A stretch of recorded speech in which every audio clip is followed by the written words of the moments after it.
Good evening everyone. Lecture में आप सभी लोगों का स्वागत है। हम लोग ने पिछली क्लास के अंदर क्या पढ़ लिया था? किरचॉफ किरचॉफ कंप्लीट कर लिया था। किरचॉफ के सवाल लगाए थे क्या? नहीं, किरचॉफ के रूल पढ़े थे बस। इसका मतलब केवीएल केसीएल दोनों हो चुका है। ठीक है, तो केवीएल केसीएल अगर दोनों हो चुका है तो today we are going to start numerical section again. Numerical section पे अपन लोग मूव कर जाते हैं और उसके बाद फिर अपन लोग अगले सेक्शन को मूव करेंगे, राइट? इससे पहले कि मैं अगले सेक्शन पे मूव करूं, बताइए Harshita, what is KVL? KVL क्या होता है? किरचॉफ वोल्टेज लॉ क्या होता है?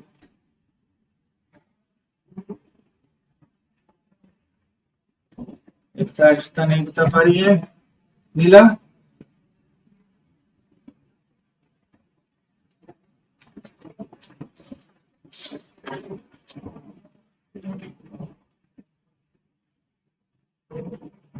क्या वो तो व्हीटस्टोन ब्रिज है। वो व्हीटस्टोन ब्रिज है, मैं तो केवीएल पूछ रहा हूँ।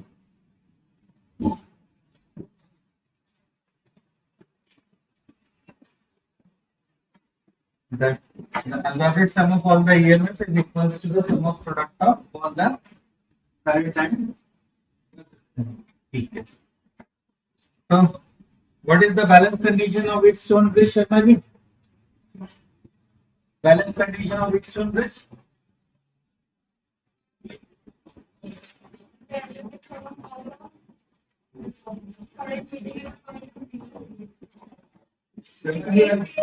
शर्मा जी नशे में है। केसीएल भी नहीं, केवीएल भी नहीं, ये कुछ और ही है। मैं तो व्हीटस्टोन ब्रिज की बैलेंसिंग कंडीशन पूछ रहा हूँ। संजना, क्या होती है balance condition of Wheatstone bridge? The ratio of resistance is always equal. जब रेशियो इक्वल होता है संजना, तो what can you predict, what can you summarise, what can you conclude? अगर रेशियो इक्वल होंगे तो what can you conclude?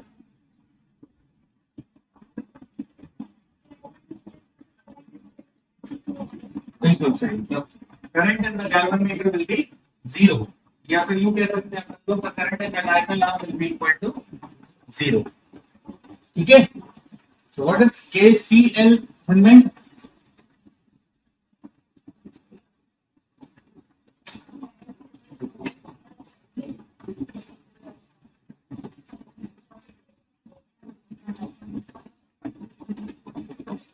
Sum of all the currents at a point given point is always zero. वो तो positive negative तो अपन का convention है जो अपन use करते हैं, राइट? दिनेश क्यों नहीं आए भाई तुम आज?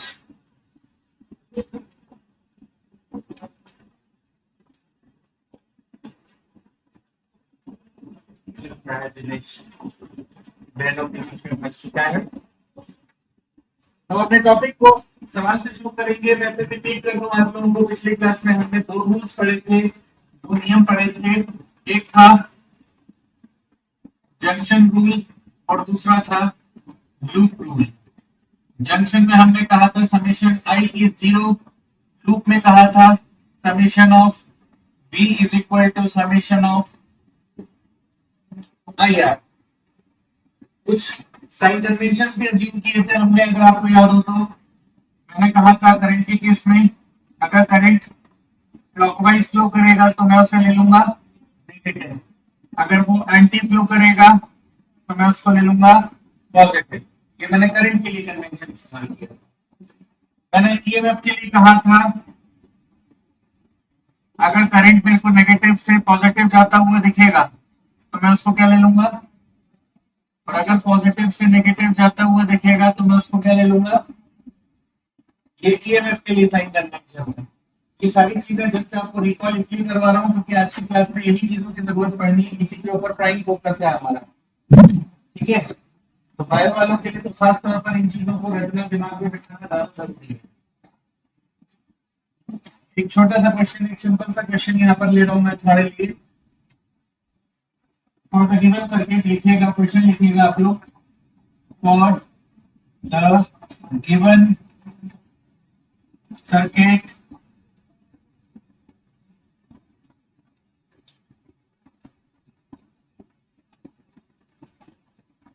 find the current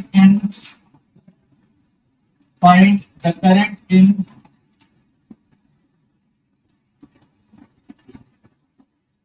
both the arms.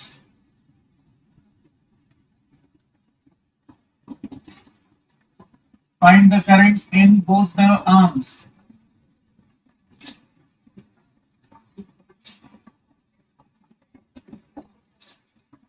That is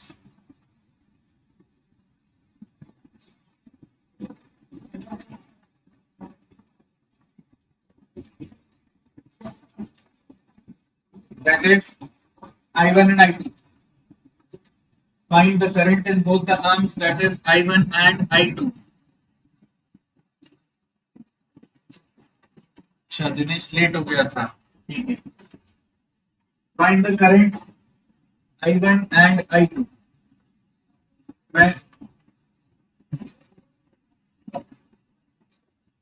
हाँ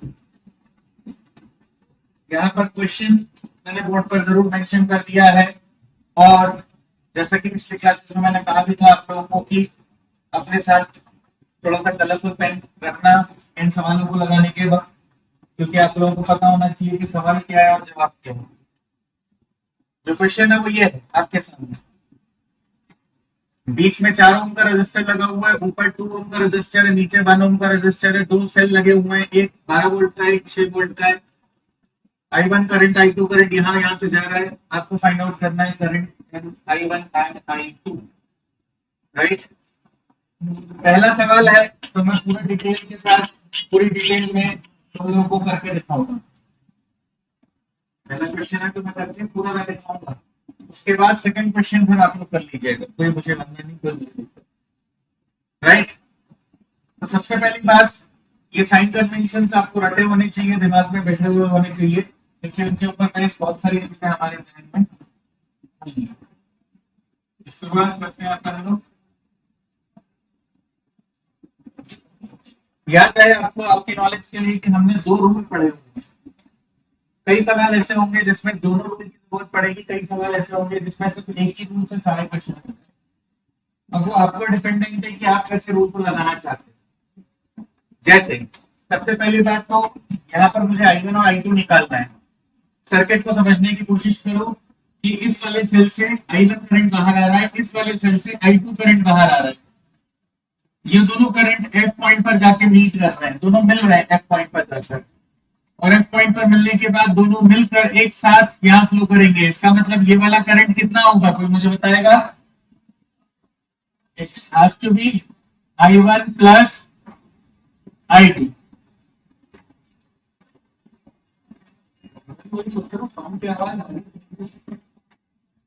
Has to be I1 plus I2. ये I1 plus I2 क्यों हुआ? क्योंकि ये यहाँ से आया, ये यहाँ से आया. मतलब ये ऐसी बात हो गई कि यहाँ से अर्शिता आ रही है, यहाँ से अदिति आ रही है.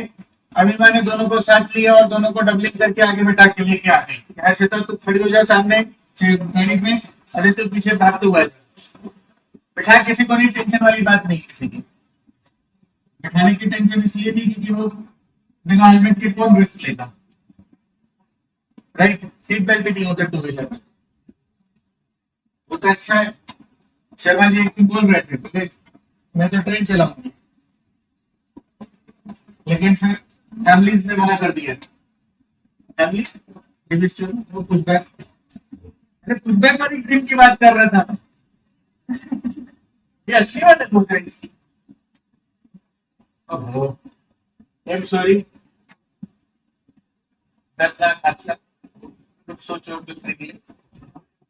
तो यहाँ पर जो एफ पॉइंट है, ये एफ पॉइंट कहीं ना कहीं एक जंक्शन का काम कर रहा है, जिसमें ऊपर से I1 आ रहा है, नीचे से I2 आ रहा है, और मिलकर ये I1 प्लस I2 बना रहे हैं, राइट.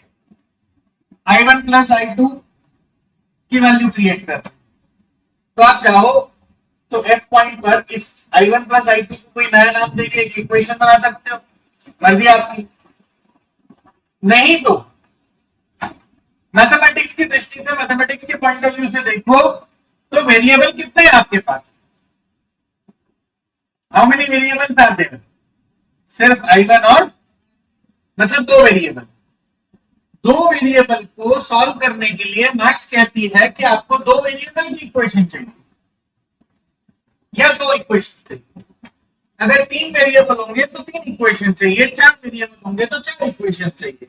मतलब जितने नंबर ऑफ वेरिएबल होंगे उतनी नंबर ऑफ इक्वेशन चाहिए होती है।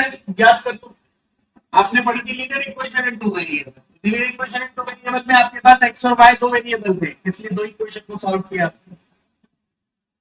राइट।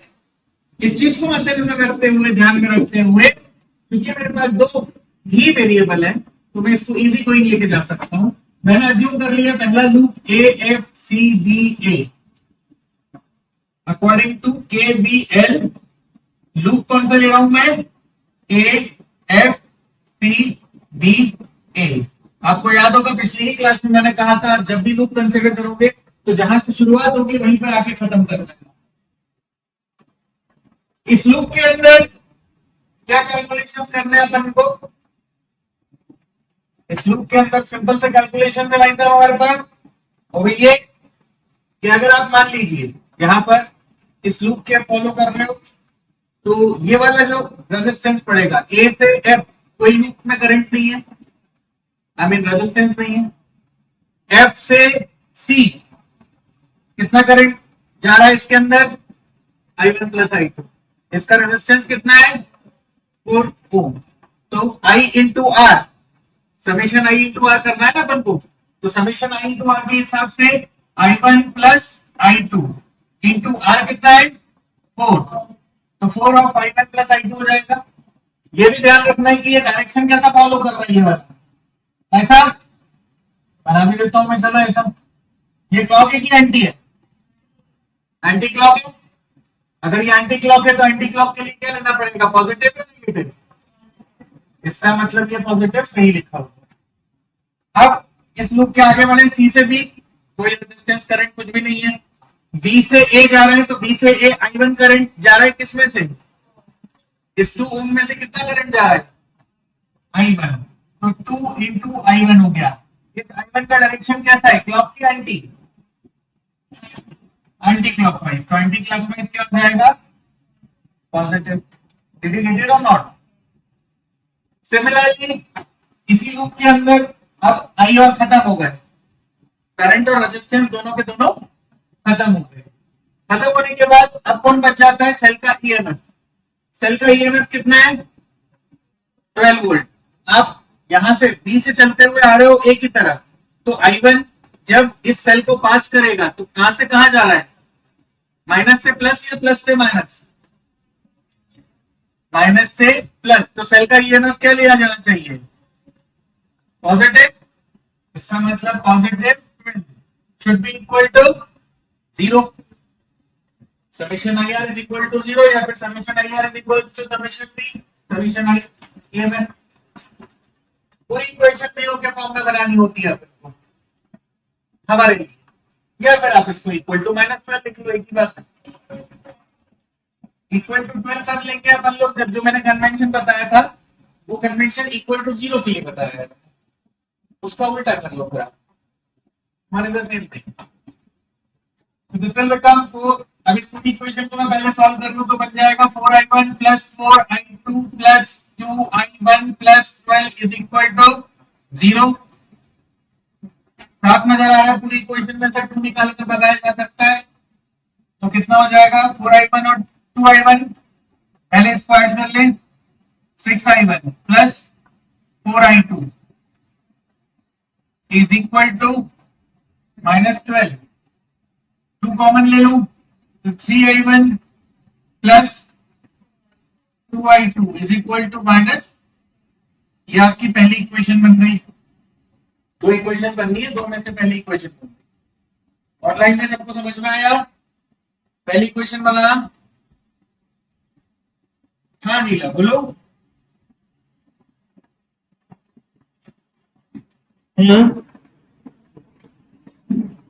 क्यों?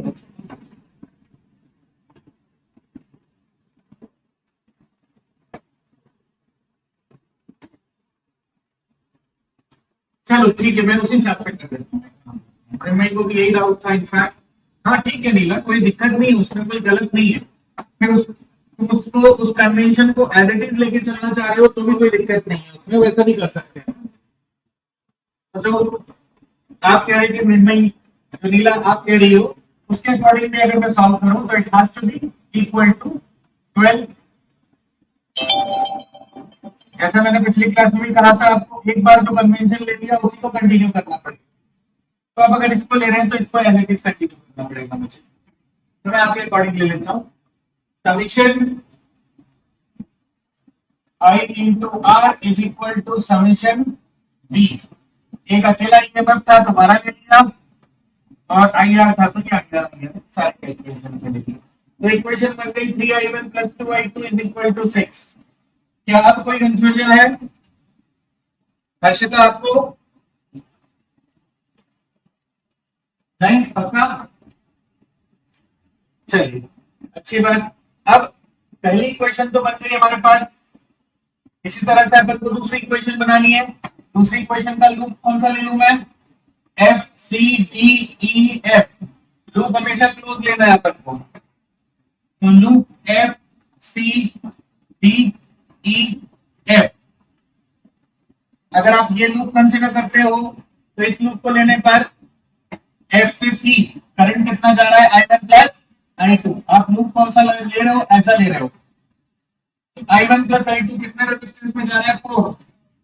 तो 4 ऑफ i1 प्लस i2।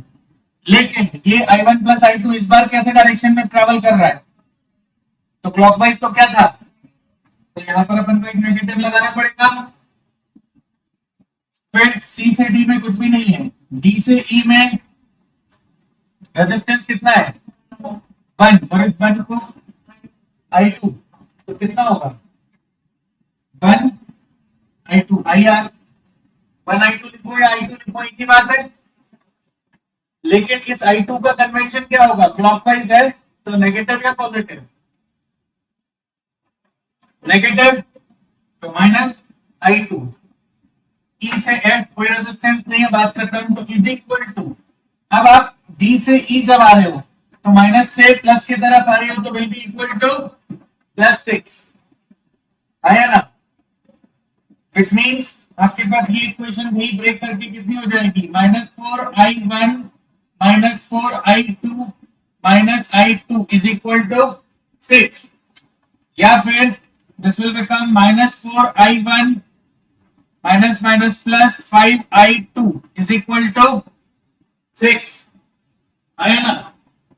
अब मेरे पास दो इक्वेशन बन गई है सर, एक वाली इक्वेशन, एक वाली इक्वेशन। दो इक्वेशन बन चुकी हैं। Linear equation in two variable बन गई। दो वेरिएबल की इक्वेशन को सॉल्व करना बड़ा आसान होता है। तो नाउ एलिमिनेशन मेथड लगा देते हैं अपन। इन दोनों में से अपन को एक टर्म को एलिमिनेट करना पड़ेगा। यहाँ पर ऑलरेडी माइनस लगा हुआ है, तो मैं क्या करता हूँ, i1 के कोएफिशिएंट को सेम बना देता हूँ। यहाँ 4 है, यहाँ 3 है, तो मतलब इस वाली इक्वेशन को 4 से और इस वाली इक्वेशन को 3 से मल्टीप्लाई करना पड़ेगा। तो इस वाली इक्वेशन को 4 से मल्टीप्लाई करोगे तो 4 3 12 i1, 4 2 8 i2 is equal to 4 6 24। और यहाँ पर -12 i1 -15 i2 is equal to 3 6 18। नीचे 3 से मल्टीप्लाई किया अपन ने, ऊपर 4 से मल्टीप्लाई किया अपन ने। दोनों इक्वेशंस को ऐड करूंगा तो सब्ट्रैक्ट चलेगा दोनों टर्म्स।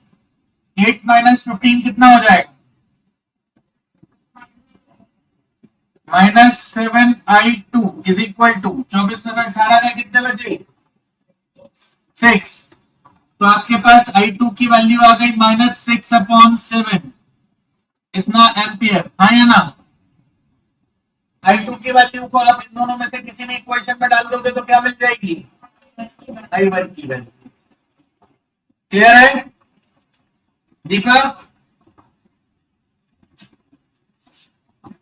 अच्छी बात है, तो नोट कर लीजिए प्लीज। और i1 के वैल्यू निकालकर बताइए मेरे को आप लोग।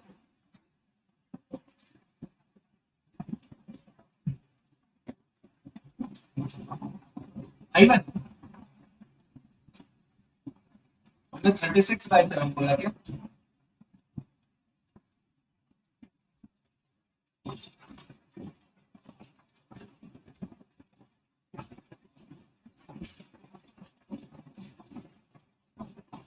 मेहनत आपकी इक्वेशन को बनाने तक की है, लेकिन अगर इक्वेशन ही गलत बन गई तो फिर तो राम नाम सत्य है।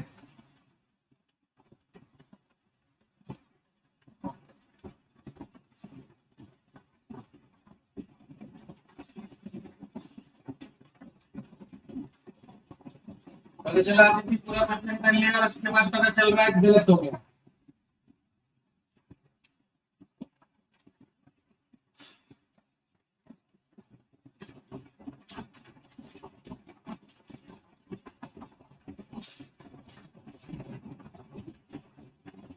ये सुनिया, भोपाल लाने का क्या लोगे तुम?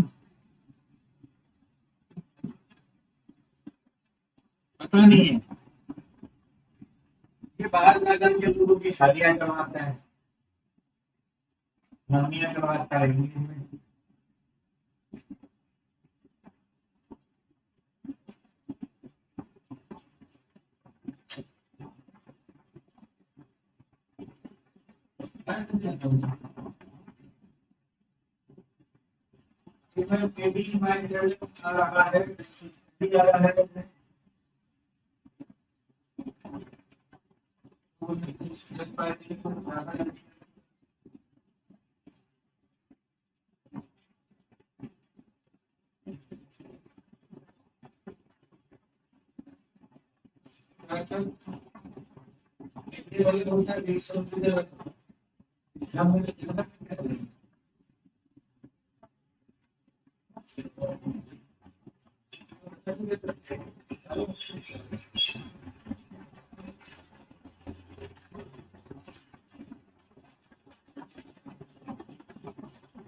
आ गया आयमन।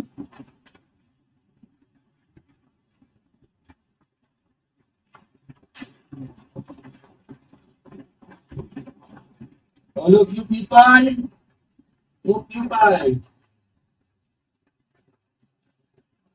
सभी people आ रहे हैं।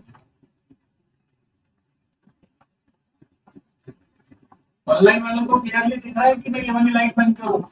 अब हमारे पास, हमारे हाथों में ताकत आ गई है, हम इस लाइट को बंद भी कर सकते हैं। दिखाओ दिखाओ, चालू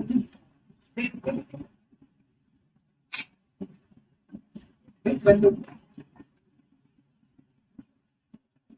एक मिनट में और, एक मिनट में और, एक मिनट में। This is the action of a switch. Online वालों को ऐसे में ज्यादा अच्छे दिख रहा है कि लाइट के साथ अच्छे से दिख रहा था? बिना लाइट के सही है। चलो भाई ठीक है। वो लाइट हम इसलिए जला लेते थे, हम काले हैं ना, तो हम रिकॉर्डिंग में बहुत ही काले आ जाते थे। हम सोचे कुछ गोरे दिखे हम भी, पर अदिति नहीं चाहती बिल्कुल। अदिति तुम तो ऐसी न थी। अरे चौहान साहब अंदर आएंगे ना, अभी तक नोट ही कर रहे हैं। उनका सागुन बहुत स्लो है। हाँ जी, इसको लाइफ बॉय दिलवा, मेरे नहीं कहता। लाइफ बॉय नहीं तो कम से कम घड़ी रिटर्न,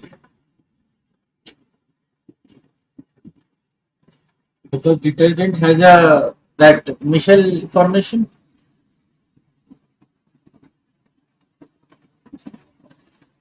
आगे आंसर अदिति, आइवन कितना? 18/7।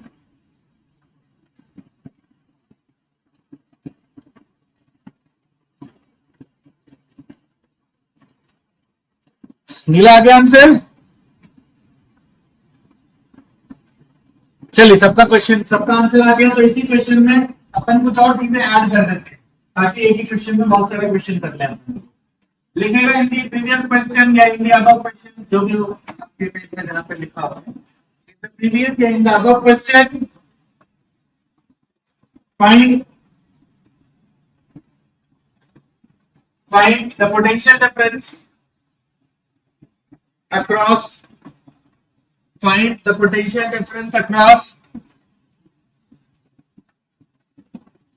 FC. Find the potential difference across FC.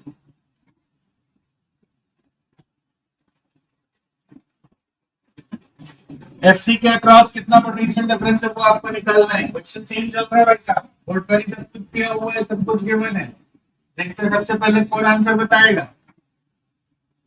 Basic science लगना है, बेसिक लॉजिक लगना है, गणित लगानी है आपको।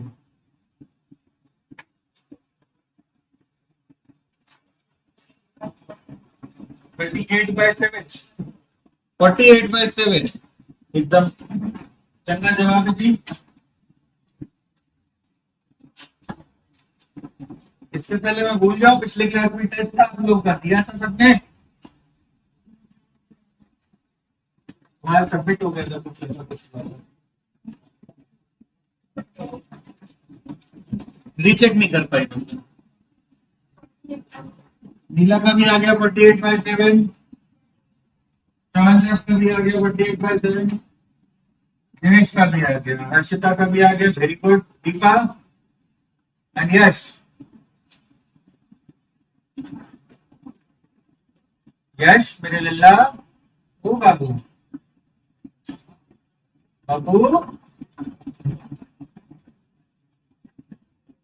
अरे इज्जत रास नहीं आ रही लग रही है। हाँ भाई कितना आया zebra?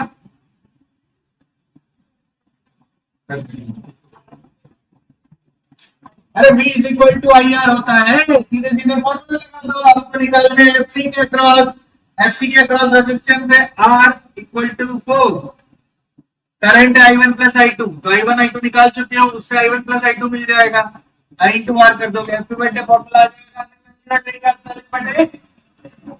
7 48/7।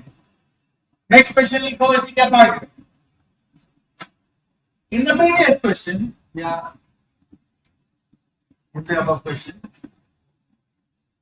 find the amount of energy, find the amount of energy which is dissipated, find the amount of energy which is dissipated, energy dissipation का मतलब consumed भी होता है, find the amount of energy consumed या dissipated by the 4 ohm resistor, by the 4 ohm resistor।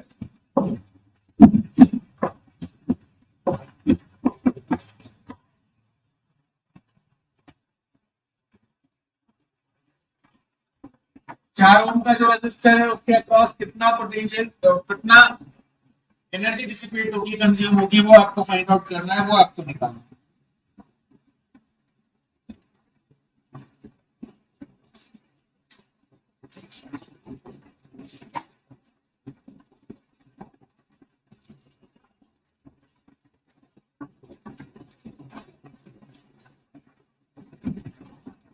यश मियां नाराज होके चले गए थे क्या?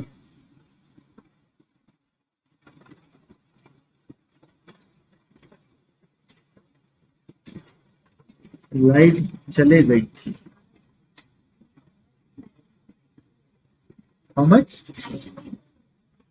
क्यों? एनर्जी डिसिपेशन निकालना है ना अपने को।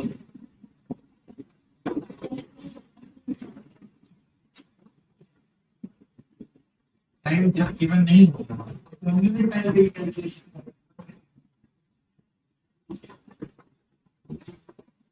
क्वेश्चन में टाइम गिवन नहीं है भाई, तो अपन लोग यूनिट टाइम के लिए करेंगे।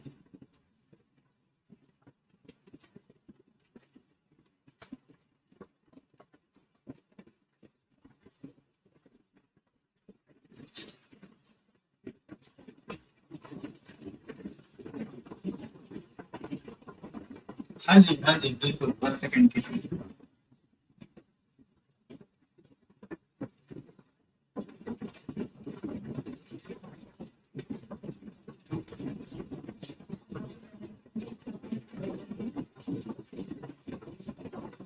decimal please.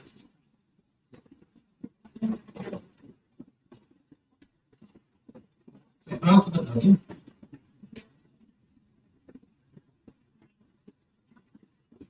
No.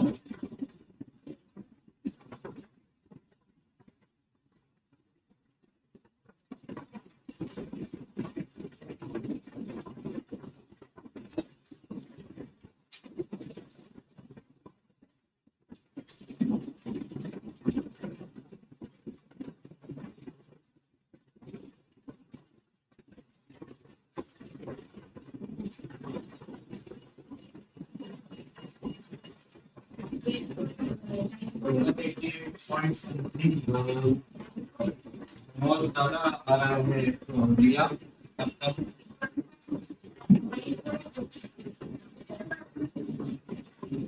1 पॉइंट कुछ भी गलत है, 9 पॉइंट कुछ भी गलत है, 11 पॉइंट कुछ भी गलत है। 11 पॉइंट किसने बोला था? तुमने बोला था कितना? 11.8 सही।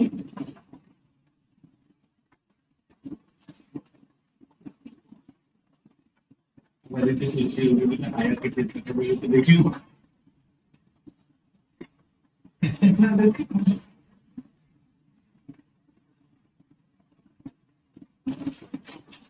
मिला अगर 180 के आसपास तुम्हारा आंसर आ रहा है तो सोच के देखो, अगर एक रजिस्टर अकेला इतनी एनर्जी खा लेगा।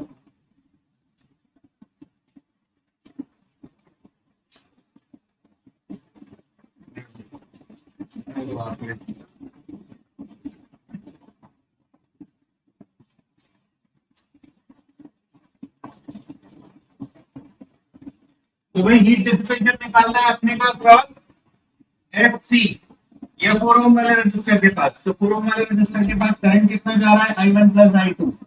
रेजिस्टेंस कितना है? R। तो हीट का फॉर्मूला क्या हो जाएगा? Equals to I square R T। T तो यूनिट है, तो H will become I square R। यहाँ पर I की जगह I1 प्लस I2 हो जाएगा, R है 4। आगे तो सॉल्व करना है, राइट? कर लेंगे सॉल्व, करके दिखाऊं, हो जाएगा। ओके, फिर तुम्हारा इतना आंसर सोच लिया है।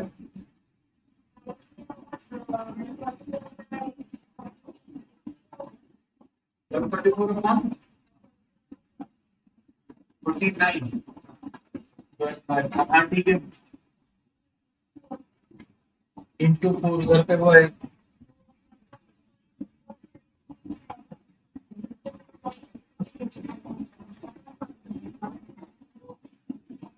तो उसने 9 पॉइंट बताया था ना कुछ।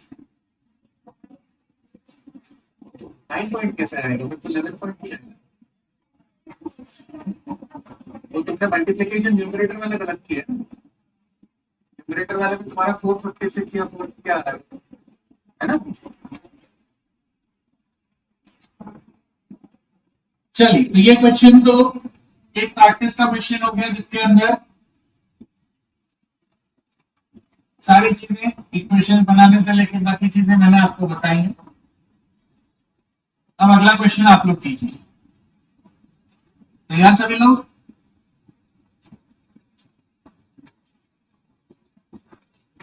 चलिए, सो लिखिएगा, in the given circuit find the value of I1 I2 and I3 for the given circuit. Here it's a given circuit, find the value of I1 I2 and I3.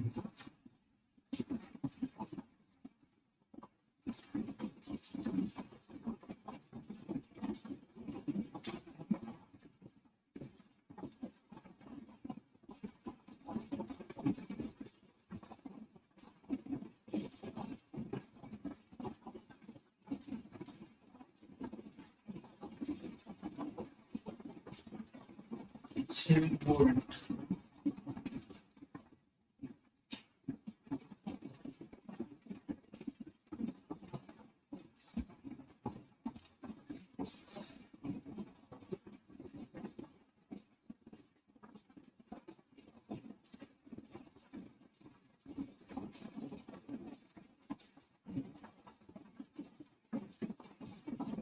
So question is in front of you.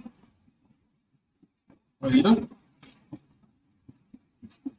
इसके लिए आप find out कीजिए value.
अगर ये वाला 0.5 resistance और ये वाला अमाउंट तुम लोगों को कंफ्यूज करता है तो तुम इस 0.5 को यहाँ बना लो अलग से, इस 1 को यहाँ अलग से बना लो।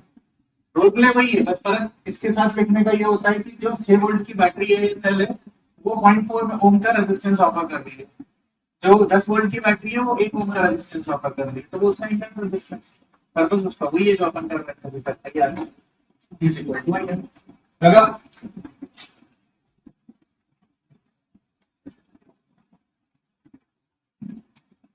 I1 I2 I3 तीन चीजों की डिमांड की गई है क्वेश्चन के अंदर।